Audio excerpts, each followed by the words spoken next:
Okay, looks like we have 7 o'clock. I'd like to welcome everybody to the April 6th meeting of the Milford Planning and Zoning Board. If we would please have the Pledge of Allegiance and a moment of silence. I pledge allegiance to the flag United States of America, to the and republic the republic for which it stands, one nation, under God, indivisible, justice liberty, for all. justice for all.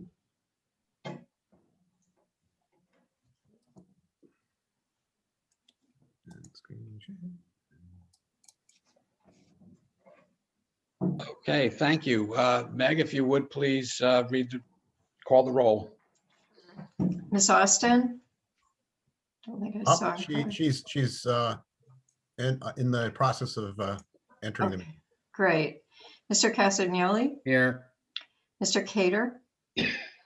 Oh, he said he was going to be away, right? Mr. Collegian? I'm present. Thank you. Mr. Mortimer? President, Mr. Moore? Present. Mr. Quish? Here. Mr. Sadi? Present. And Mr. Saharidis? Here. I believe Mr. Cater just joined us as well. Oh, great. Okay, thank you. Hey, Meg, I'm here too. Great, Nancy, Nancy's thank here. you. Hi, Meg. I think I'm supposed to say that I missed last week's meeting, but I watched the video from last week, so I'm all caught up. Great, thank you. Great, thank you, Mark.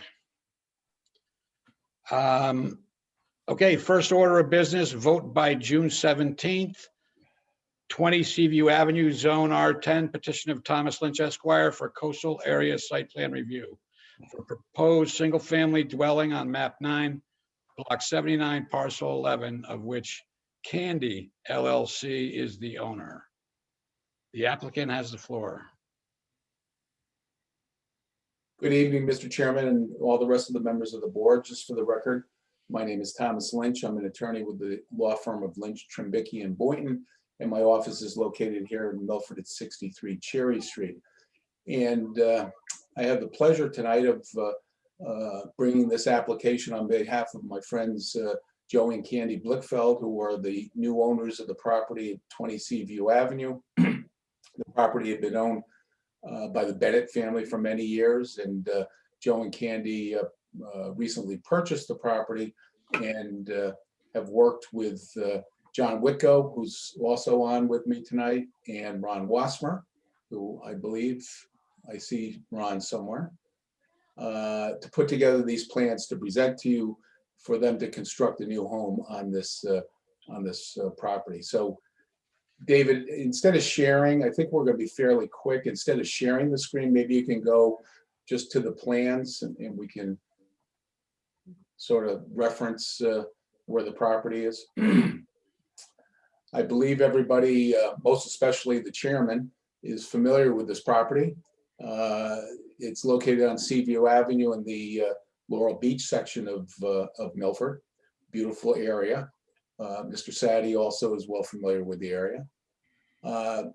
The proposal that's been designed here is to raise the current house, John Bennett's former residence.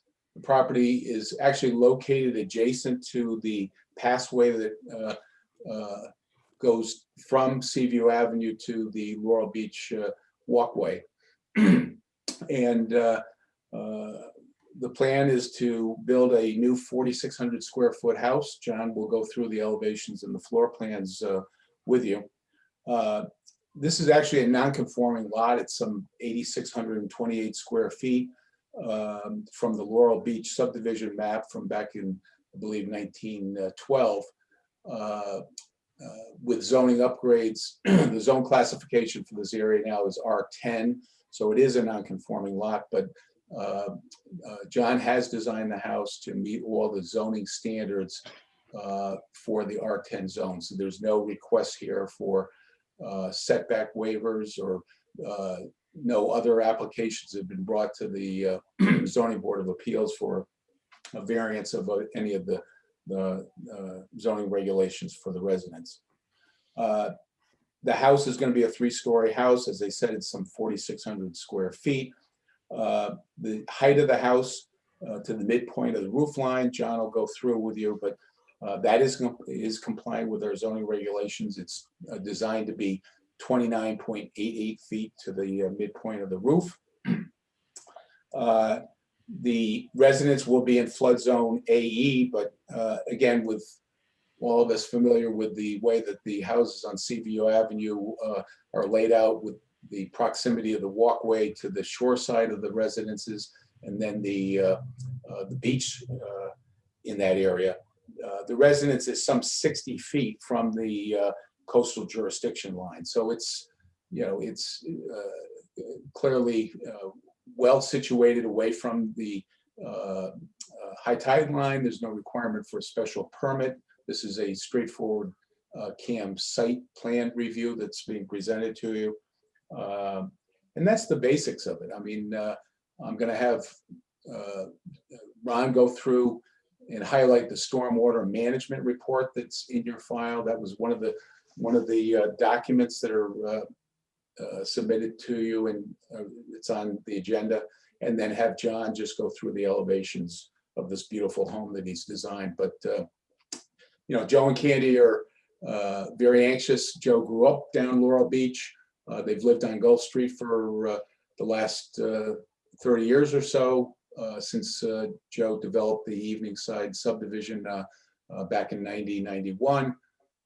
And now they're looking forward to moving on to a new stage of their life and having their residence down here in Laurel Beach. So as I said at the outset, I'm very happy to present these plans to you on their behalf. So with that, I'm going to turn things over to Ron, and maybe Ron, you can touch base on the stormwater management report. Sure.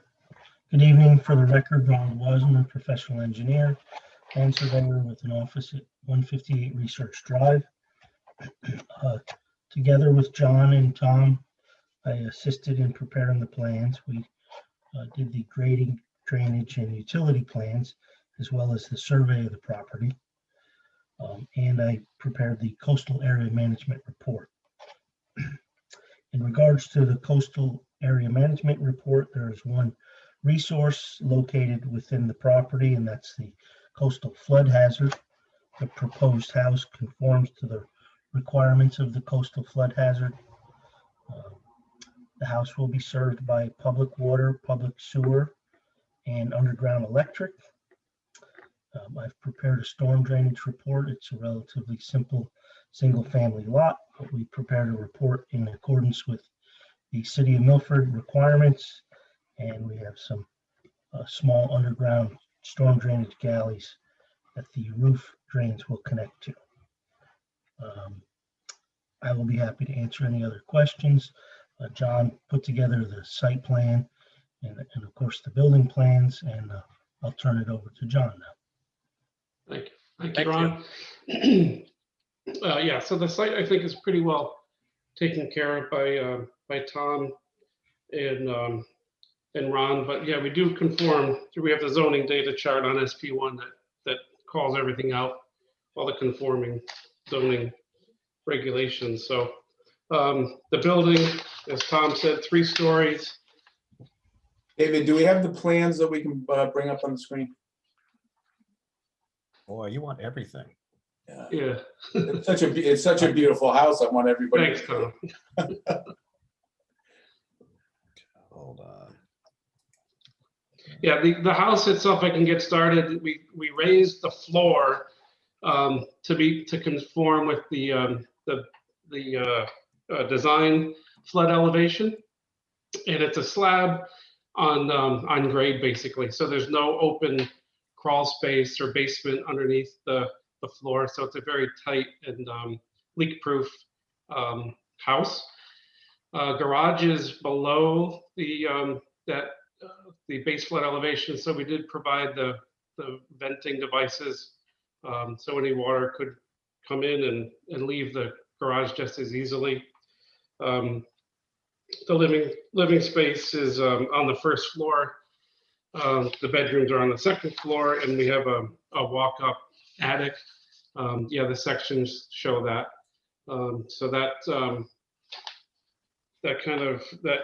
comprises the 4,400 square feet of living area. Let's see, the building height, we've got 20, let's call it 30 feet from the average grade. And the tower we had to use, that's above the 35-foot maximum allowed at 36.6 to the average point of the roof. So we used the 15% rule for that architectural projection that's out on the front towards the water. The house has some very traditional and quality materials.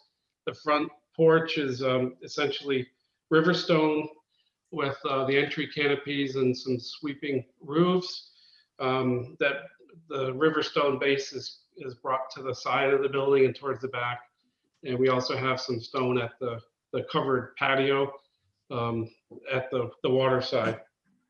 The houses will be in shingles as rendered, and we're using a composite fiberglass slate roof, which is architecturally beautiful and very well versed and suited for the harsh waterfront conditions that we're in. Windows they're clad, and they're going to meet all the high wind requirements that are before us at this site also. That's it in a nutshell. Everything conforms. It looks good. We meet all the Laurel Beach deeded requirements, and hopefully you guys see it as to be approvable and like the architecture as well. Thank you. Great. Is there anything else the applicant would like to add? Nothing further. We appreciate your consideration of the application, and David, I'm sure will conclude with some comments, but any questions any of the board members have, we're happy to entertain them. Okay, thank you. David, if you would just give an overview and also explain or remind us all what the 15% rule is with regard to the tower. First, the applicant is proposing to demolish the existing dwelling and construct a new 4,394 square foot single-family dwelling. No adverse impact on coastal resources is anticipated. So that was the big, long, complicated report. The 15% rule is when there are certain roof projections, you're allowed to have them as long as they're less than 15% of the structure. So I can go into more detail. I can dig out the regulations if you'd like, but in a nutshell, that's what's going on here. Okay, just wanted to clarify that it's not 15% higher. It's just less than 15% of the footprint of the. It's not the roof area. It's the footprint. Right. Of and then the regulations specify the elements that would apply to. So okay, that's fine. And if any of the board members have further questions about that, they're welcome to bring them up. Question, if I could be heard at this point. Sure. Thank you. First and foremost, the statement is that I am familiar with the prior owners very well. I do not believe it's any conflict, and they were neighbors and good friends and still are good friends with us. The question I have would probably go to Mr. Wasmer. At the present time, demolition's already been completed and there's an open hole in the ground. You said it's going to be slab. Could you just explain what you mean by that? You're going to completely cover and concrete in the area? Yes, they did demolish the house, but the foundation is still present. That concrete foundation will be removed. The hole will be filled with the structural backfill suitable to construct a new house. That basement crawl space will no longer exist. The house will be a slab on grade because we're in the flood zone, and I hope that answers your question. It does, and I really appreciate it because they would tend to get water and it ruined their utilities. And this is for Mr. Wicko. It's a comment. I really appreciate the work that was done there. I suggest it'll be very consistent with the other existing buildings. I really appreciate the work was done by the team. Thank you very much. Oh, you're welcome. And thanks for that comment. Appreciate it. Thanks, Bob. Any other questions or comments from the board? Go ahead, just speak up. None?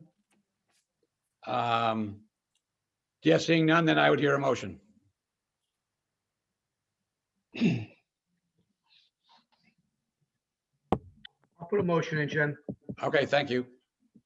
I move to approve as presented the petition of Thomas Lynch Esquire for a coastal area site plan review for a proposed single-family dwelling on map 9, block 79, parcel 11, of which Candy LLC is the owner. I second. All right, we have a motion, a second from Mr. Moore. Any other comments or questions from the board? Okay, seeing none. Meg, if you would, please call the vote. Miss Austin, With the motion, Mr. Castagnoli, Yes. Mr. Cater, With the motion, Mr. Collegian. Oh, sorry. With the motion. Oh, you are there. Good, sorry. Mr. Mortimer, with the motion, Mr. Moore, With the motion.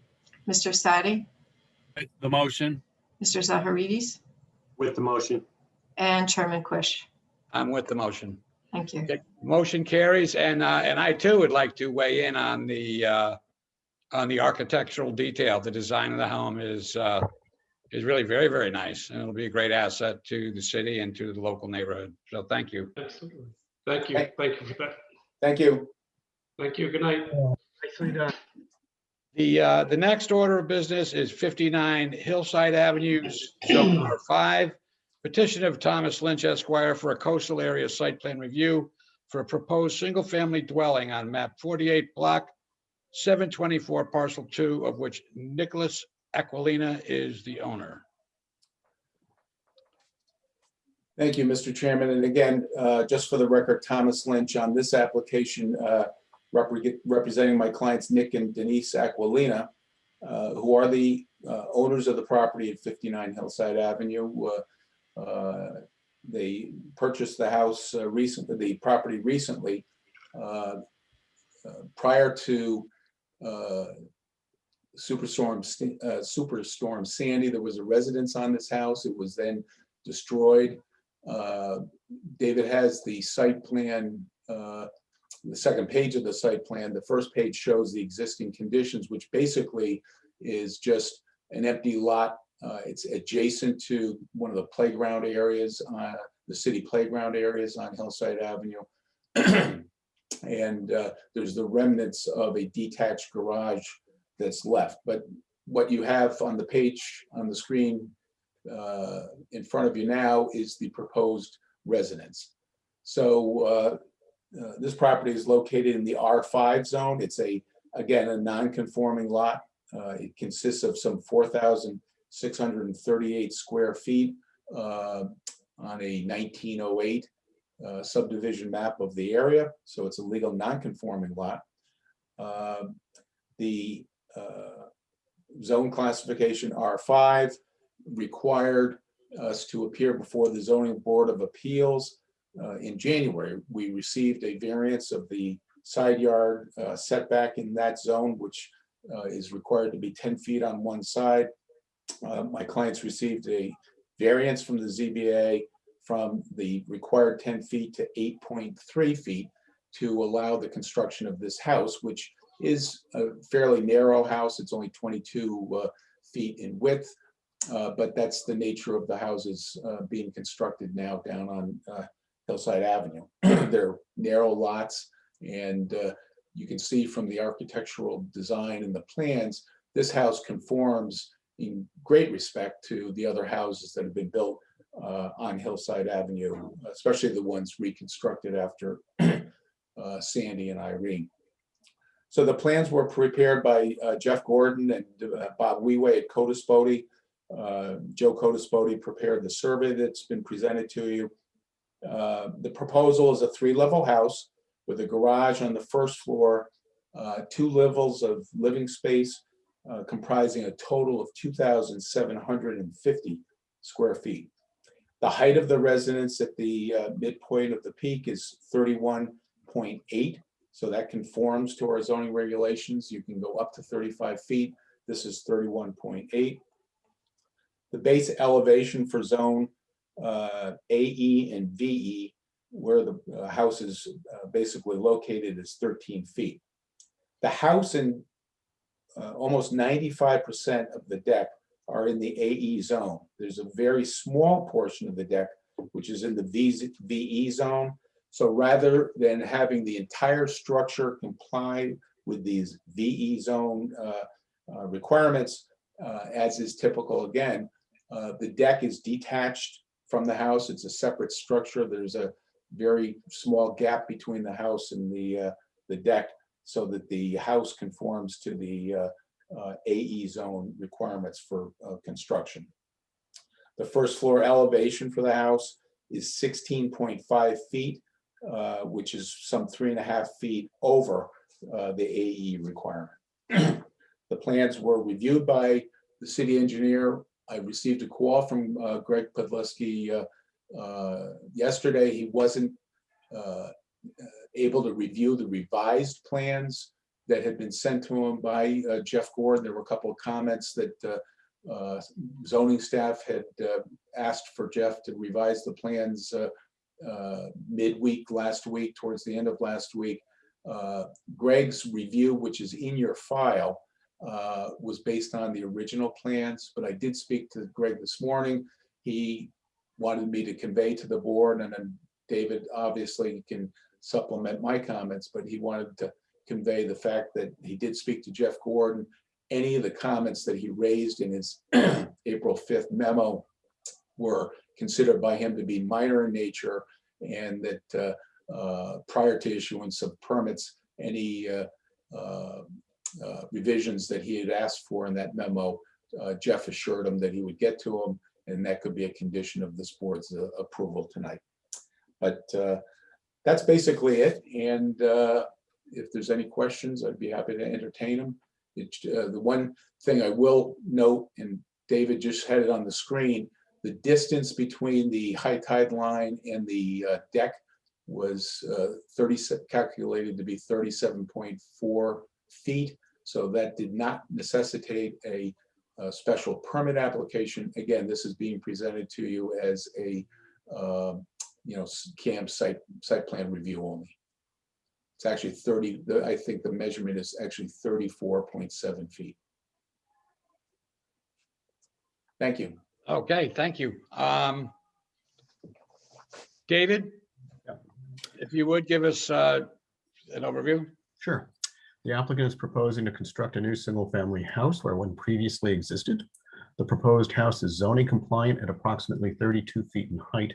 There appears to be no adverse impact to coastal area resources.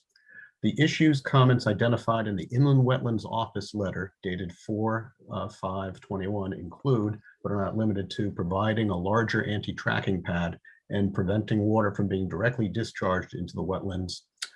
The issues, comments identified in the April 5th, 2021 letter from the city engineer include clarification on several issues, including a hydraulic report to determine the adequacy of the proposed drainage system. Satisfactorily addressing both the city engineer's comments and the inland wetlands comments should be made a condition of approval. Okay, thank you. Are there any questions or comments from the board?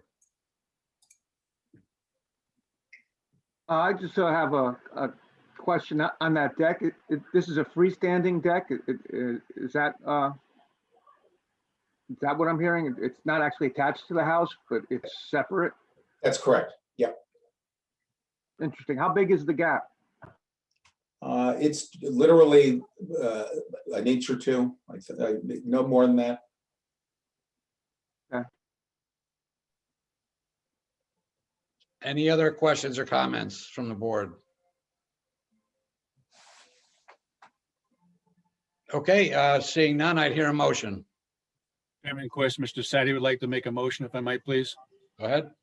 I move to approve with the following modifications, the petition of Thomas Lynch, Esquire, for a coastal area site plan review for proposed single-family dwelling on map 48, block 724, parcel 2, of which Nicholas Aquilina is the owner. The proposed conditions are: number one, the applicant shall address the comments of the city engineer's letter dated 4/5/21 to his satisfaction. And two, the applicant shall address the comments in the inland wetlands letter dated same date, 4/5/21, to the satisfaction of the inland wetlands officer.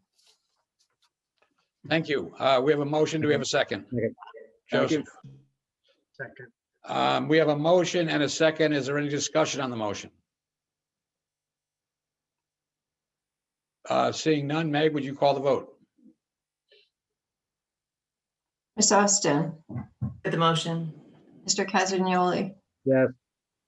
Mr. Cater, With the motion. Mr. Collegian, With the motion. Mr. Mortimer, With the motion. Mr. Moore.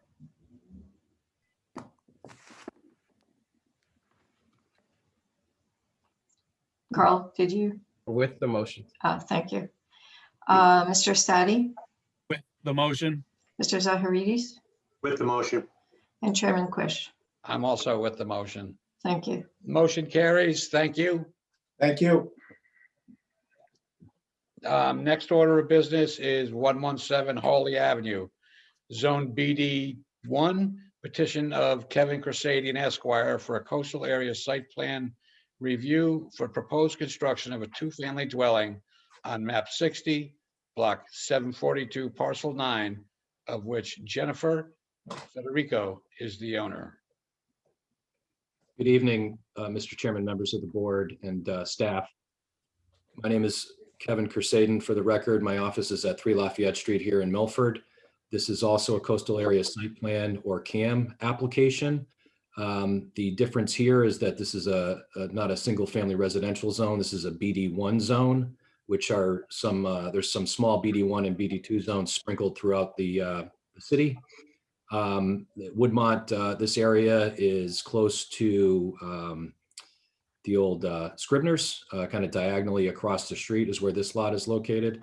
This lot is a fully compliant lot because of the BD1 standards are different than the single family residential R5 or R75 standards.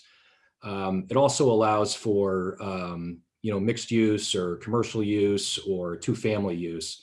And so there's an existing single family structure that's been in the family for years. I'm representing Jennifer Federico, who's on the call tonight. It was owned previously by her dad for a number of years. And they're looking to, they also have a very nice design. Jim Deno is the designer on this. Codaspodi and Associates prepared the CAM report. We've had a few back and forths with the city engineer. The plans that have been presented in final form comply with those comments from the city engineer. The application is 100% zoning compliant as well, which is the two things that the board looks at in this scenario. Another unique part about the BD1 is that for whatever reason, the height limit is lower than the 35 feet, it's 30 feet. And in this case, the building is based on the average grade surrounding the perimeter of the building is 28.5 feet. So we're in the AE 12 flood zone. I'm available for questions if anybody has any. It'll be another beautiful house on Milford shoreline or shoreline area. But the reason that we're in front of the board is because it's a two-family versus a single family. If it was a single family, it would be a permit through the zoning enforcement officer. I'm available for questions. Thank you.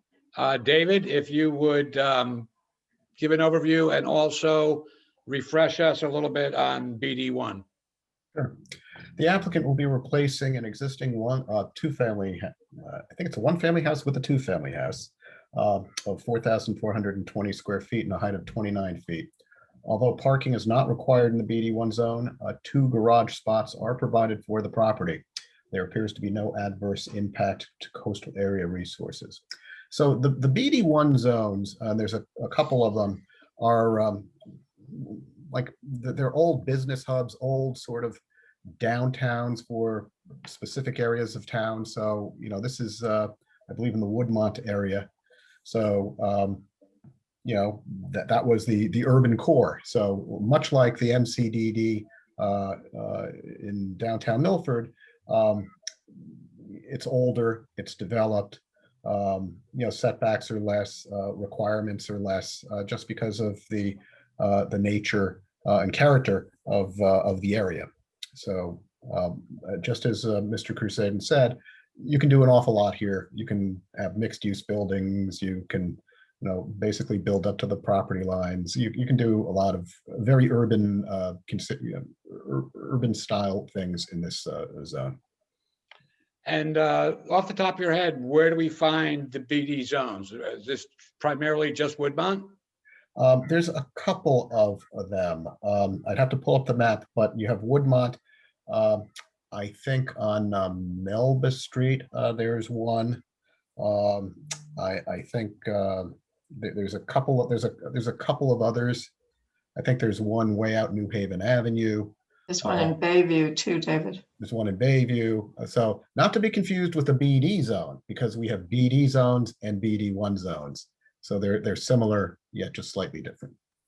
Okay, thank you. Yeah. Are there any questions or comments from the board?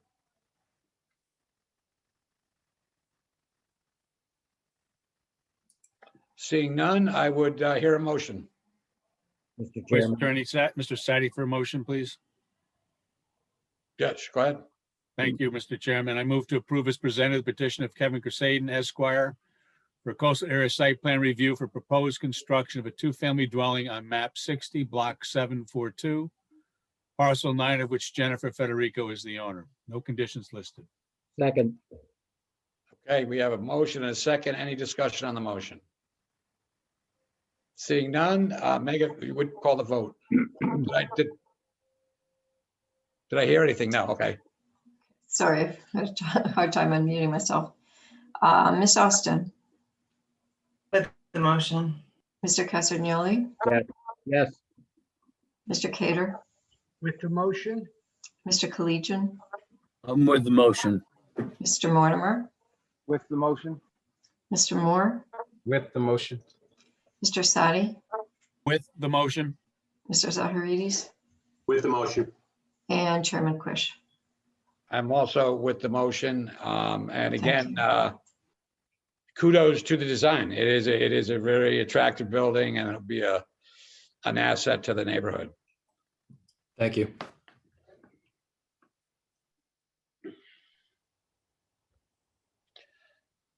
Okay, so the next order of business, public hearing closed by April 20, 2021, vote by June 22nd. This is 67 Prospect Street, Zone MCDD, petition of Patrick Rose of Rose, Tissot and Company for a coastal area site plan review for a proposed mixed-use commercial building on map 54, block 817, parcel 6, of which 67 Prospect Street is the owner. So what we did is, we've heard this, I think, 3 times, and we were not quite ready as a group to make a decision. Although it is listed under a public hearing, the public hearing was closed. There is no public input at this point. I think if we have questions, we should address them to David. And if David feels he can reach out for an answer somewhere else, then we'll let him make that call. We do have in our Dropbox and in our documents, we have a list of the motions. And in the motions, we have what the conditions were in the motion. So we have a motion and a second on the floor. I don't have that printed in front of me. If Meg or David, if you would read the motion as it stands now. 1 second. There we go.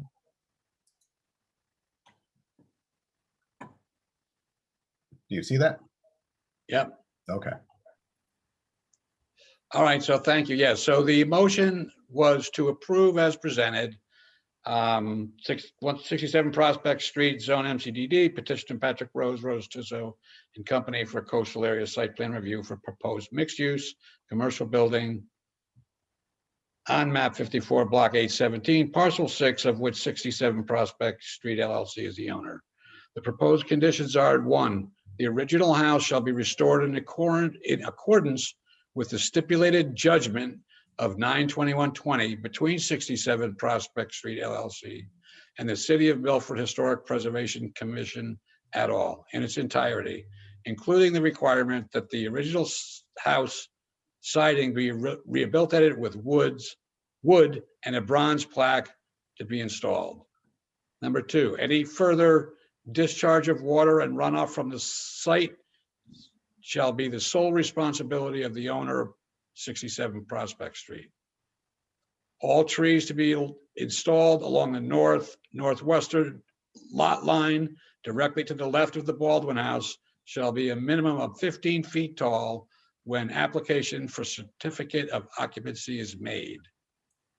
So there was a motion and a second, and it's our turn to discuss it amongst ourselves and take it from here. Does anyone have questions or comments? Mr. Sadi, on a point of order. I appreciate the work done by the Secretary of the Board to print that up.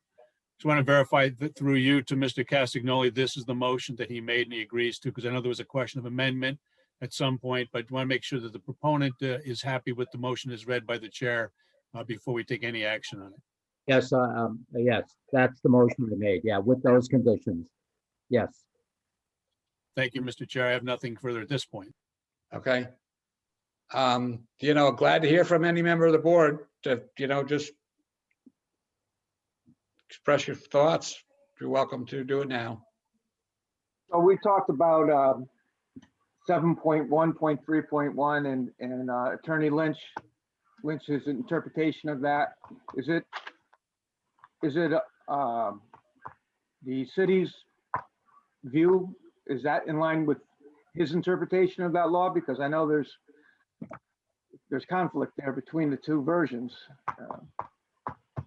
Mr. Chair. Is that our official position? Same as his?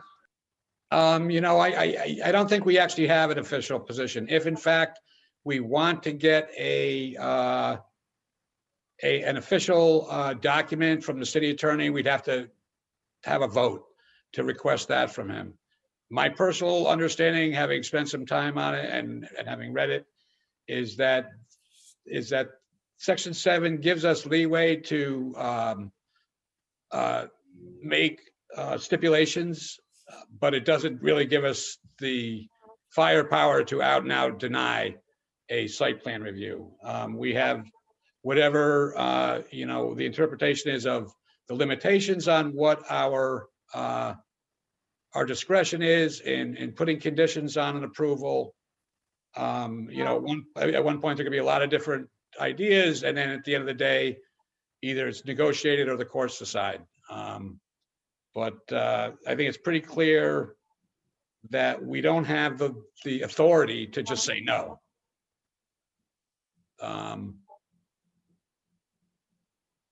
Yeah. That's my take on it anyway. So we can't say no at the site plan. There's no other point in that we could bring that up either, I guess. So yeah, not in the MCDD. Now you could maybe make other conditions, and then it would be up to a combination of the applicant and potentially the courts to decide whether they were reasonable. I think that's what it's going to come down to. What is actually reasonable? And I'm sure there'd be differences of opinion on what's reasonable. But I think that the history of this is that, not a complete history, but it's been going on a while, and they went to court and there was an accommodation made between the historical society and all, so there's been some give and take throughout the process of a couple of years. So it's not like anything's been sprung new on us. But, it's up to the board. The board has a right to, push the envelope as far as they feel is, again, reasonable. Yeah. Yep. Go ahead, Jim. Yeah, I kind of feel for John because I'm a little torn on this. I mean, I'm one who's for bringing people, pedestrians downtown, but it just seems they push this a little bit too far. It's a little bit too massive. I don't, with my conscience, I'm not sure how I could vote for this. I mean, but I agree with you. I don't know if we have any legal right to say no, but I would love to see them scale it back. I love that they're restoring the old house and, they're throwing us a bone, but is it really enough for the neighborhood? Are we devastating the neighborhood? I mean, the people that live there, they're the ones that are speaking. We're making a decision, but it's affecting the neighborhood and that part of the town. It's not going to affect me a lot, but those people living there, I feel for them. They're the ones who spoke up. And I kind of agree with them. It doesn't fit the neighborhood. The saving that house is great, but if maybe the building behind it, there wasn't so massive. You see this house and then behind it, it's just like a monster. It's just, I don't know. It's too big. No, I agree. And that's why one of the things that I requested was that I think that the reality is the way it looks, right? So from the road, if you have 15-foot trees instead of 5-foot trees, you're really not going to see the building. It's going to be, you're going to really feel like I hope you feel like you're looking at the old structure, and then there's just something behind it. And then those are the people that get out and walk around. I don't think, if you look at the transportation oriented district in general, you're going to find, some older homes and some apartments. And it's not that the people walking to the Stonebridge or to the Green or to the harbor are going to affect the neighborhood. It's kind of like the look, it just looks massive and it feels too big. But if you don't really see it from the road, I mean, you're going to see it driving by or walking by. You're not going to, if the visual element reduces the effect of the scale, then I think that I personally feel like we've gotten something for the city. Mr. Chairman, Yeah. I agree with you. Okay. I visited the site. I went to the other development down the street, and the other development is very nicely done. You can barely see it from the street, and it's larger than the one that's before us right now. So I agree with you. You're not going to see it from the street. Yeah, and I think that's where people find, especially when you look at the elevations, it's large, and it's looming. Also, the street level is, I believe, 6 or 8 feet lower than the grade around the house. So I think when it's all said and done, it's going to be less obtrusive than you see it when you look at the elevation. My thinking. I agree with you, Mr. Chairman. I do think the addition of the trees you suggested. So if I'm understanding it, when you're looking at it to the left of it, those 15-foot trees will be in front of the building. Yeah. Behind it, not to the side of it, but to the, yeah. So whatever we can do, maybe they could even on their part try to add some interesting things to block that, because I agree that probably is most of the issue. Yeah. Well, to the right of the building, you're going to have a driveway, right? To get to the parking, and that the back, the rear structure is maybe 100 and something feet back, and again from the grade, you really won't see it from the grade. Walking in the park across the street or on the sidewalk, or even driving by. I think when you look at the sight lines at the angle going up, you won't see the massive nature of what we're looking at when we look at that elevation. Right. There's no doubt they've made some concessions. I think they knocked off a few apartments already, if I'm not mistaken. They reduced the scale. So I just, I still kind of feel like the new guy in the block, and I'm not sure exactly how much of an effect that, this at its present scale would have. I just, once it's there though. And, yeah. I mean, change it. Yeah. I mean, I don't love it. I'd love to see it, with half the apartments, but I just don't think that, that given the fact that it's in an existing Milford Center Design District and previous boards have just decided what MCDD should be. And so that's where we are. I mean, we can go back after it in the Plan of Conservation and Development, and we can go after it in the Regulation Subcommittee, but for this That might particular be a- property, that horse is out of the barn. Yeah. I mean, we can, I encourage everybody to vote their conscience for sure. I'm not trying to influence anybody, just sharing my thoughts. You make good points, Mike. I appreciate it. You really do. Mr. Quish, if I could be heard a little bit, please. Sure. You know, the decision Attorney Lynch cited is right in front of me. I read it backwards and forwards. I really appreciate the comments made by the proponent of the motion. And I don't disagree with the analysis, but I think that we still have discretion to act appropriately because we have to make a finding that it applied the proper zoning regulations. So I think we have that option, but we also have to be mindful of what the end result will be if we deny it. And we shouldn't be motivated by if it's going to go to a lawsuit, it's going to cost the city more money. We have to do what's right for the people that we serve and the people around that particular property. I just want to point out about this decision. First and foremost, it's a decision of a Superior Court. There is a decision within that of a Superior Court decision by Judge Mancini, specifically by the Smith family against Planning and Zoning Board of Milford. It's factually dissimilar. It deals with a slightly different issue. So I think that we can argue that it's not going to be applying to us. But there is out within the department, in this decision, TLC Development versus Planning and Zoning Board of Branford. Now, that's not been mentioned. I don't remember that by Attorney Lynch.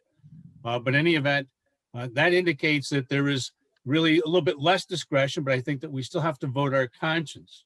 I think we have a right to vote. And I'm not indicating what my vote's going to be at this point.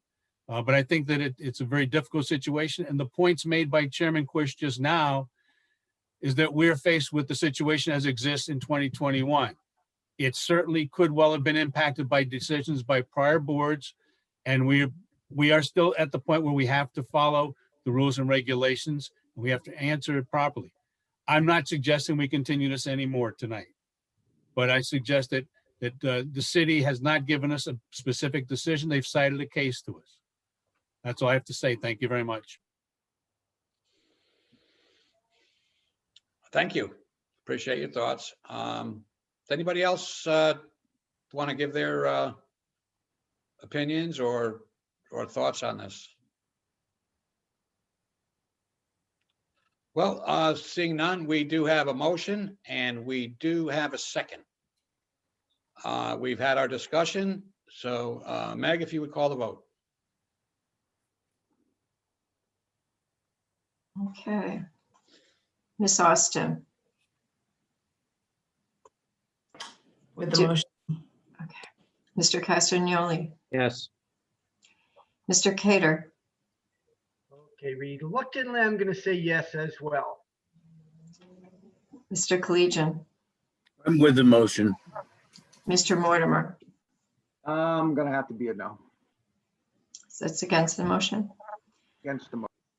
Mr. Moore, Against the motion. Mr. Sadi, Against the motion.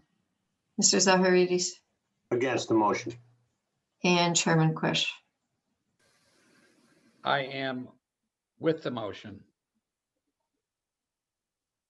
I think David's tallying. The motion passes 5-4. We have 10 members here. It's 5-5. Oh, what did I miss? Who did I miss? Peggy, No, we don't have 10 members. Peggy's not here. Peggy's out. Peggy's out. Peggy's not here, Jim. Yeah, so it's 5-4, 4 against. So the motion passes since all that's required is a simple majority. Okay. I stand corrected.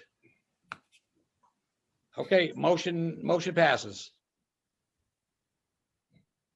Next order of business is a public hearing. Proposed regulation change 21-3 proposed by the city of Milford for changes to Article 5, Planning and Zoning Section 5.20, amendments for extension of outdoor dining, Executive Order 7MM. Just to clarify, this did not come from the Regulation Subcommittee.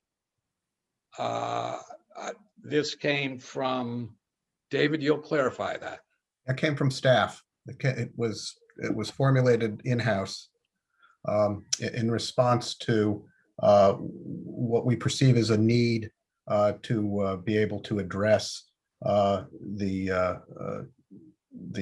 ongoing, fallout from the pandemic. So we've had, as you are aware, outdoor dining was allowed by Executive Order 7MM, which basically fast-tracked, and actually sort of went around zoning to allow these uses.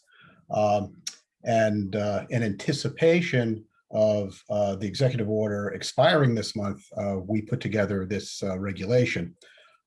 As we were putting the regulation together, the legislature has actually come up with its extension as well, although at the moment the governor hasn't signed it. But we did mirror the deadline of March of 2022. And again, in-house, in discussing this with the city attorney, he felt it was good to have, our process codified. And then when March of 2022 comes around, we'll see how we want to handle these next, because when the executive order expires and when our regulation expires, those who have the outdoor dining that isn't in, anyone who's got the outdoor dining will have to comply with our regulations. So you have people who originally had outdoor dining and were permitted to have it through site plan and special permit. So those who don't have it through that process would have to come in for that process. Right. Would you please share screen and Yes. link to the language so that we can if we haven't read it in the last few minutes? Are you seeing it? Yes. Okay. So it's new, so we're not replacing anything, and this is the language here. I can read it, or you can read it. I think we'll just let everybody read it one more time, and then we can discuss it, and then we can open it up for a public hearing.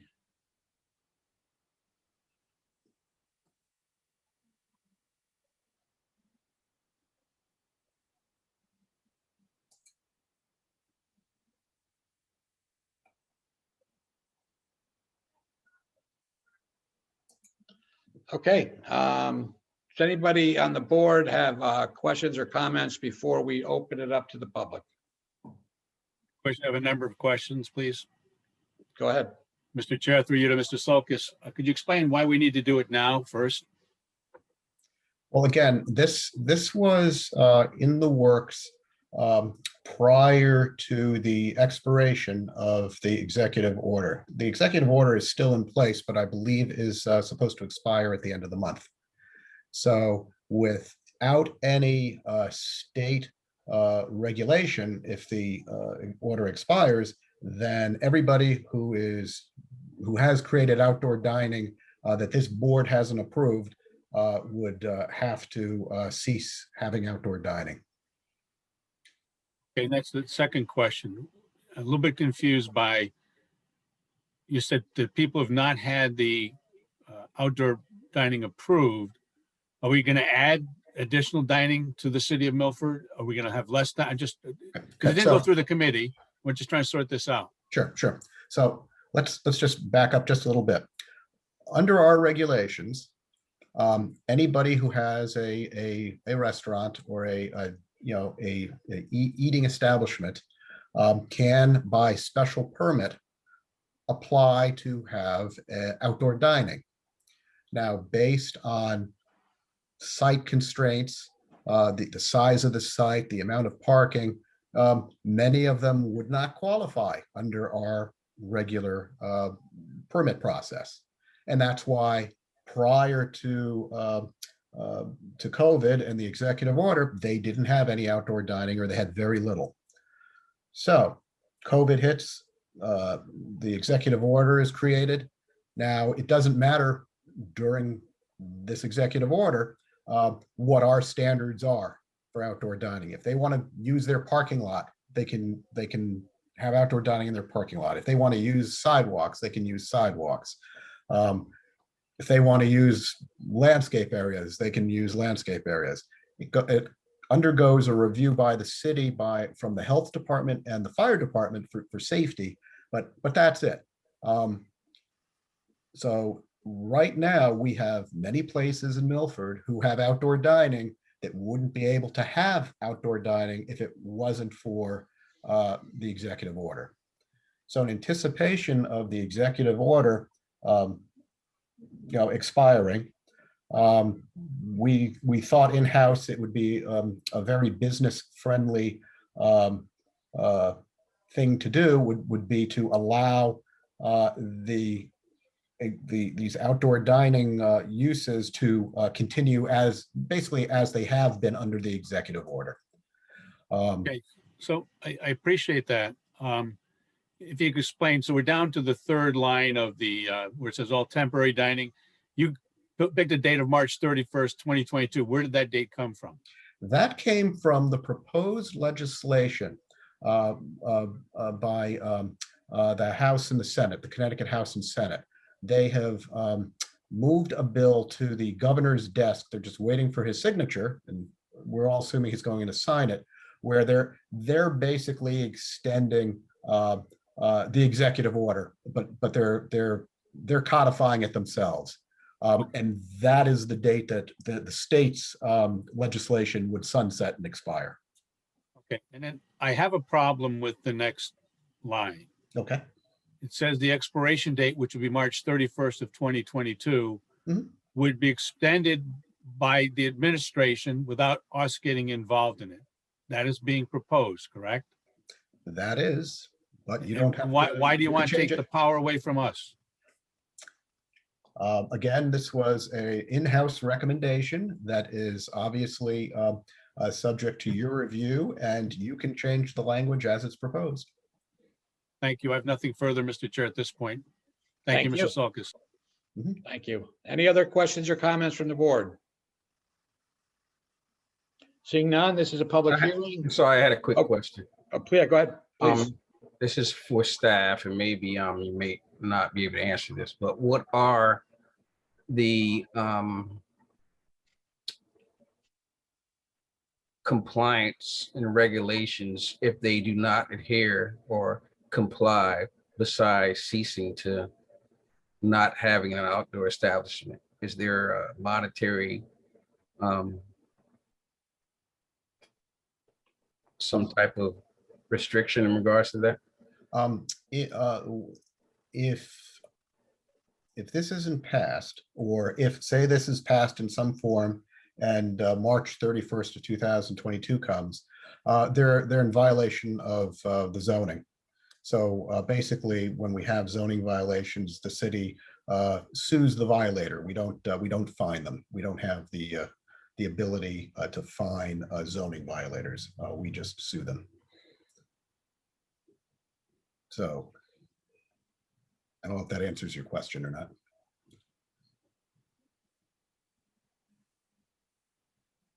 Carl, does that answer?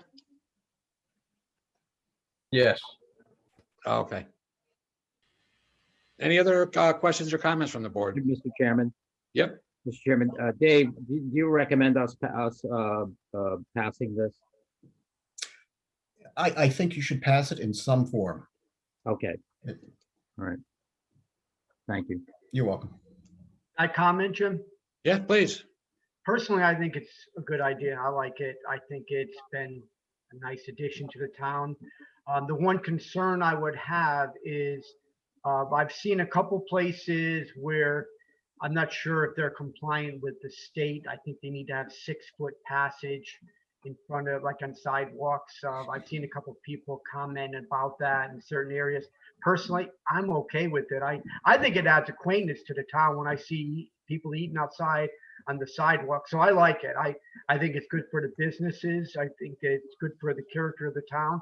And I think right now, with what's going on with COVID and possibly, we don't know if things are going to be shut down again or 25% of capacity. It's one way where they were able to make money during this COVID. And going forward, it may change in another month or so, or 6 months. And personally, I think I like it. That's just my opinion. And can Mr. Chair, may I add something quickly? Yeah.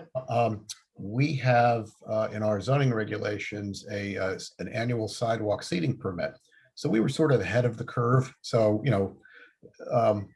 so places that have sidewalks, and basically it's downtown. Our standards are for only a clearance of 4 feet between tables and a telephone pole. So yeah, we're a little easier than the state standard. I apologize. I like that. I like that. That's good. Okay. Any other questions before we open up the public hearing? Just a comment. I think it's this is one area where fewer regulations would be better. I think we need to help these businesses recover as much as we can. So I'm definitely in favor of loosening restrictions as much as we can. Okay, thank you. Anyone else?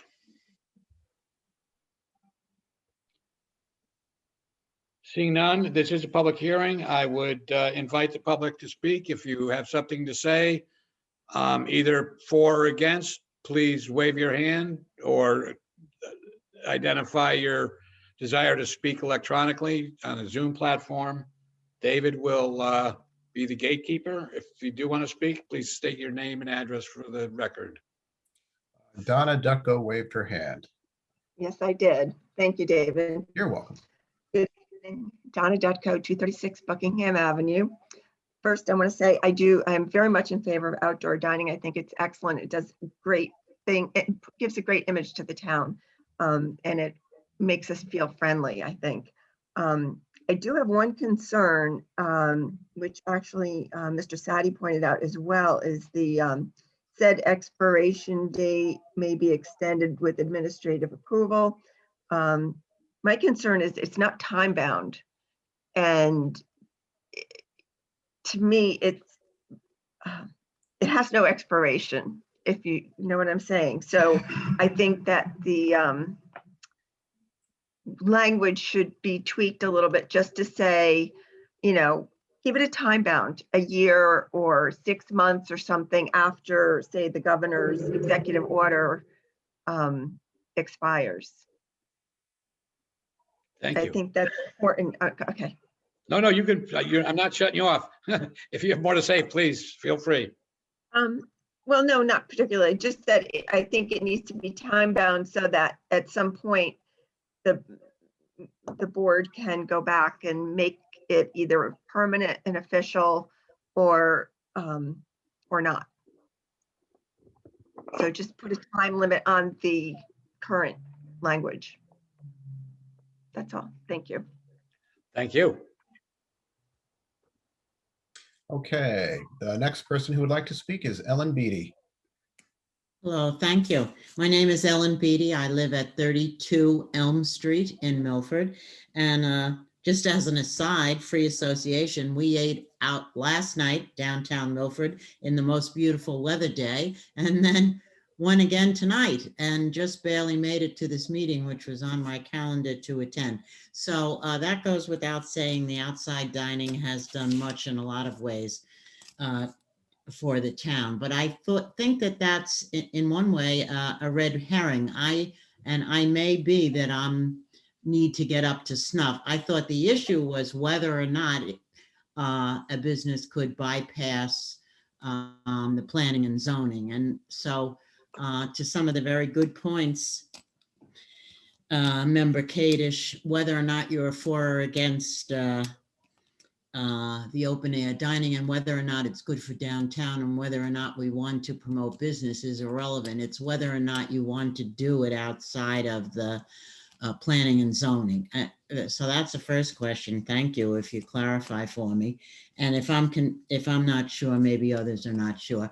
And then secondly, good policy would say that there should always be a sunset to it. And that's one of the problems that the state of Connecticut has had, that some policies are in perpetuity. And even if a body meets and decides to reaffirm that policy after careful thought, that's good, but at least it has its sunset that requires that deliberation. So am I right about clarifying where we're looking at the function or the power of the authority of the planning and zoning? And secondly, my suggestion would be to write in a sunset, and that would be good role modeling for other boards. Thank you. Thank you. Looking, I do not see anybody else waving their hand or asking to speak. Let me just, if I close this, and let me just change something here so I get a different window. Yep, no electronic hands and no waving hands. You're good. I can answer some of those things, Mr. Chair, if you'd like. Sure. Okay, so when that that line, let me put that back up on the screen. When this line was put in there, it was actually prior to any discussion that the state had for a deadline. And we were originally in-house thinking, oh, we would make it December 31st. And then, gee, if we needed to extend it, we'd be able to extend it. But I fully understand and appreciate, and I don't disagree with the comments about that one line, especially since March 31st is over almost a year from now. And yes, the purpose of 7MM and in effect this paragraph is to go around to not have a zoning review. Right. That's what the governor did. The irony here, of course, is we're putting in our zoning regulations this paragraph that basically says for another year, oh yeah, you can ignore the rest of the zoning regulations for outdoor dining. That's an important clarification. Thank you. Right. And maybe will cause us to reconsider. Right, and again, that's why we have the last line there. So say that the second to last line is removed and permit shall expire on March 31st, 2022. Thereafter, eating establishments shall be subject to compliance with these regulations. So it goes back to what I said earlier, that all these places that had their informal or dining by executive order now have to comply with our regulations. And some will be able to do that, and I would anticipate some wouldn't be able to do that. Great, thank you. Is there any other member of the public that would like to speak? I am scanning. I do not see any hands raised or anybody waving. Okay, seeing none, then we'll close the public hearing and open up discussion with the board. Jim, can I jump in? Please. I agree with everything everybody said. I'd like to see that line taken out. I don't know how you would word it. It would be nice if after a year comes up, we look and see if we could, I don't know how you word it though, but where we would reevaluate how we're doing it during this emergency works, and maybe that becomes permanent. I kind of, what John said, I like being a little bit looser on the regulations here. I don't really see the 4-foot problem of a sidewalk in downtown Milford being a hindrance in any way. I think it adds acquaintance to the downtown, and I'd love to see that continue. So I don't know what the rules, how tight the restrictions were before, and if they would lose all their seating, but maybe it's worded in a way where we can reevaluate and then make some of it permanent or change the zoning. May I make a suggestion, Mr. Chair? Sure. Going along the lines of what Mr. Cater's talking about, if you just remove the second line from the bottom, now you know that on March 31st, 2022, this is going to go away. The board before March 31st of 2022 can create a new regulation, can change the regulations as they exist, can have different standards that would be incorporated into the zoning if it sees fit to do so. And I think that's a great motivator, because this is basically 11 months away. So we have 11 months to do something. when it expires, again, if the board chooses to do so. Great, thank you. Yeah, that was my thought process as well. If anything needs to be changed, I would like to keep the language as it is. And if anything needs to change, that's what our regulation subcommittee is hopefully there for. And if we do, and I feel as if we do change anything this evening, the public hearing should remain open.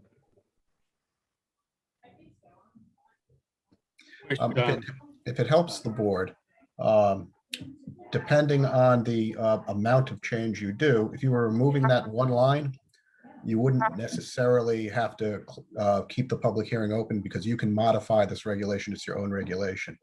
If you remove that line and you obviously want the public to weigh in on the removal of that line for the next meeting, you can keep the public hearing open.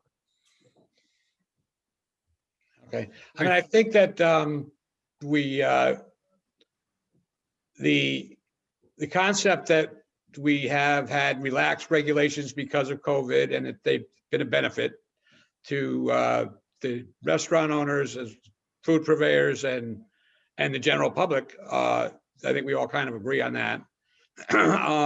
It's probably redundant if the governor signs the executive order or the bill that's in front of him, because then that would make us, it would require us to keep things the way they are, the status quo, which is a relaxed regulation.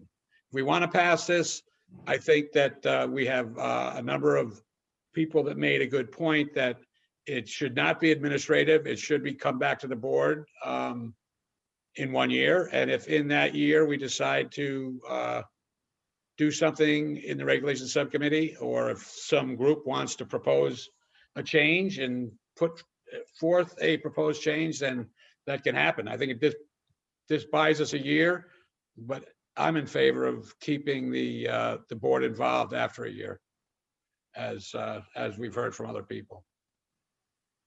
Question, if I could be heard again further, please. Yep. Thank you. Everybody on the board has made excellent points.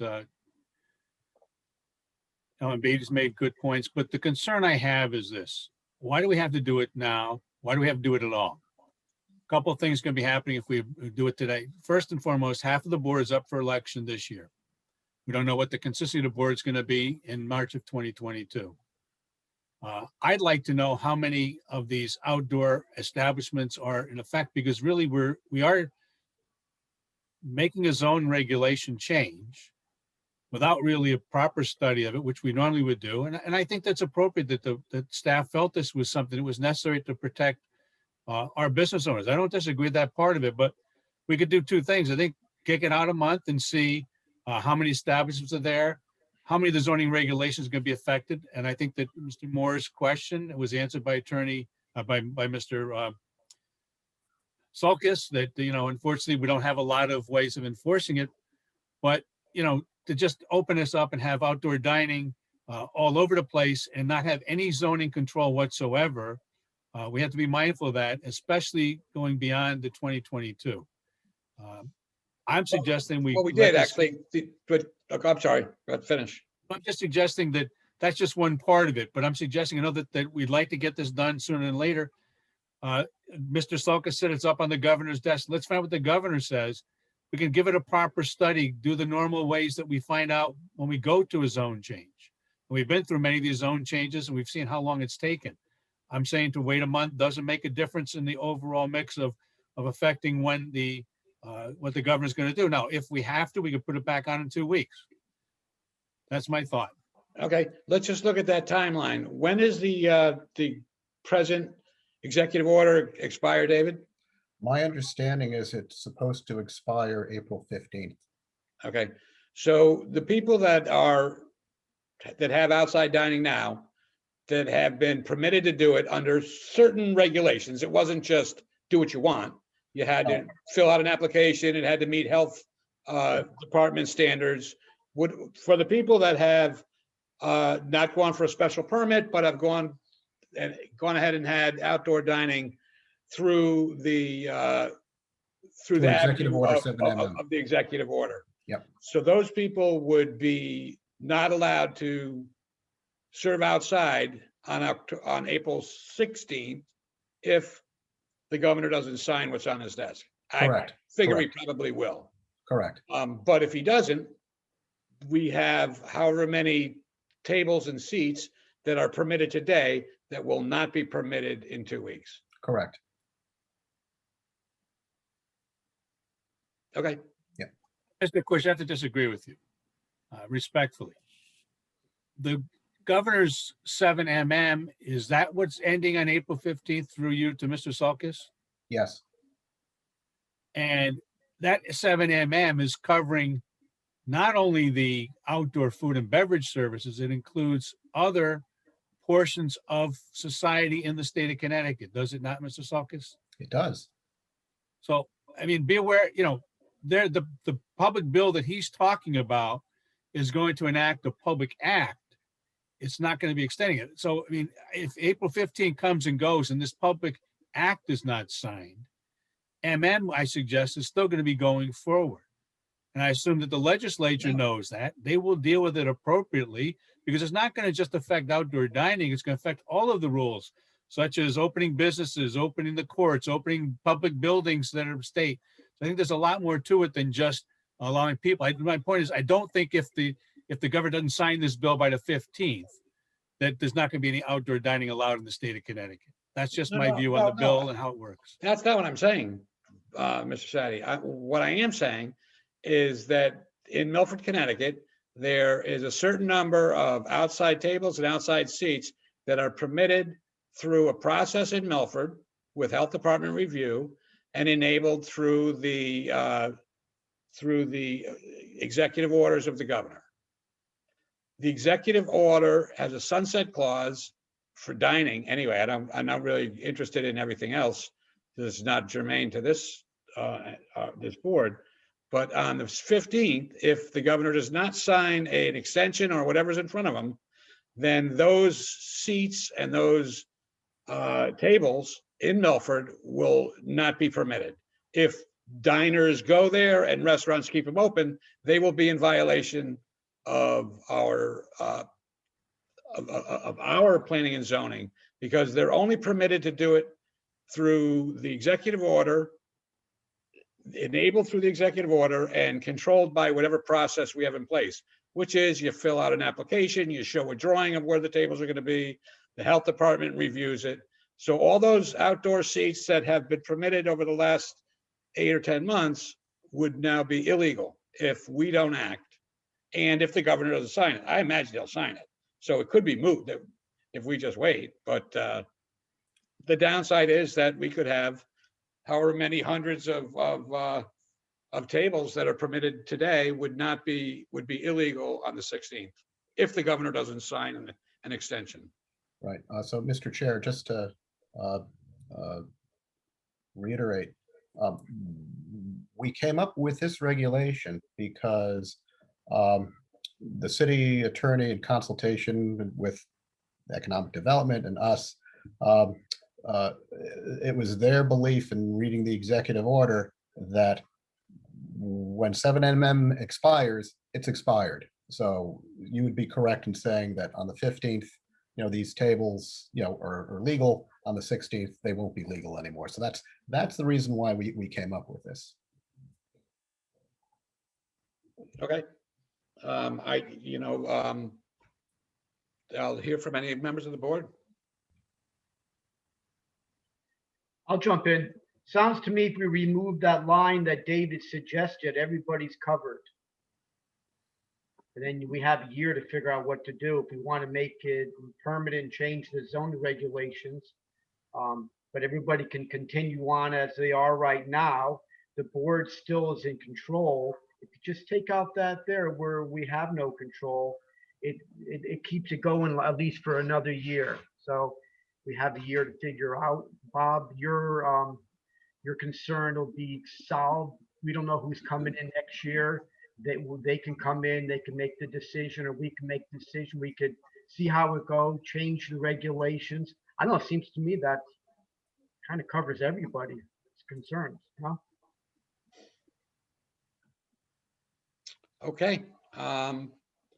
we can have a motion and then we still have a chance to further discuss it. So if somebody would like to make a motion that just eliminates the line, said expiration date may be extended with administrative approval and no planning and zoning board approval should be necessary. Just remove that line and that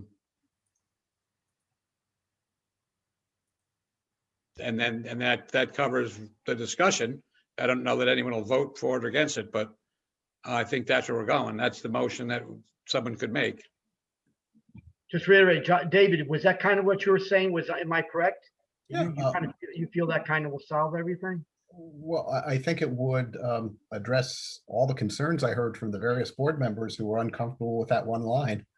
And with that line removed, March 30. Comes back to the board. Yeah, again, this whole paragraph would expire on March 31st of 2022. So in anticipation of that, if the board has some, wants to change the regulations, to be more accommodating or have different situations, because, this regulation really affects places more outside of downtown, because if you already are using the sidewalks, you're already using the sidewalks. But places, like Pops, that have a big parking lot, they're using part of their parking lot, as are many of the other restaurants who have parking. And again, some are using their landscaped areas that are supposed to be just landscaped areas. So, if the board wants to change the standards between now and March 31st to allow more people to, have outdoor dining, and I think outdoor dining is great. Should it be kind of I don't want to use the word Wild West at this moment, but should it have, more zoning, have zoning oversight after March 31st, 2022? Absolutely. And it's just a question of what, this board wants those regulations to look like. Do you want to go back to the regulations that we currently have that are still valid and in place? Or do you want to change them in some way to allow more people who currently can't or couldn't have under the current regulations have outdoor dining, to allow them some degree of outdoor dining? That's your choice. But yeah, removing the law, that very long answer to the question about removing the line is, yeah, if you remove the line, it sounded like most of you would be happy. Okay, I'd hear a motion. Well, Mr. Chairman, I'll move this regulation with your exception. Thank you. We have a second? Second. Do we have any further discussion on the motion? Okay, Meg, if you would call the vote. And just for clarification, in the motion, although the word exception was used, what you're saying is you're making a motion to modify this as proposed, and that modification is removing the second to last Very sentence. good. Okay, very good. Correct. Okay, motion second, discussion over, vote. Meg, if you would please call the vote. Ms. Austin, With the motion. Mr. Casagnoli, Yes. Mr. Cater, With the motion, Mr. Collegian, I'm with the motion. Mr. Mortimer, With the motion. Mr. Moore, With the motion. Mr. Sadi, Motion. Mr. Zaharidis, With the motion. and Chairman Quish. I'm with the motion. Thank you. Motion passes. Next order of business is liaison reports. Do we have any? Subcommittee reports. We have 2 active subcommittees, Plan of Conservation and Development, and the Regulations Subcommittee. Next Wednesday, we will have a meeting of the POCD. We're going to be discussing of the Shopping Center Design District. Shopping Center Design District. We have invited the mall owner and the owner of the other property that's in that district to participate if they wish. It will be open to the public to listen to, will not be a public hearing, but likely we will have a public hearing after that so that the public can weigh in. And the minutes are on the website. We do have minutes that were adjusted.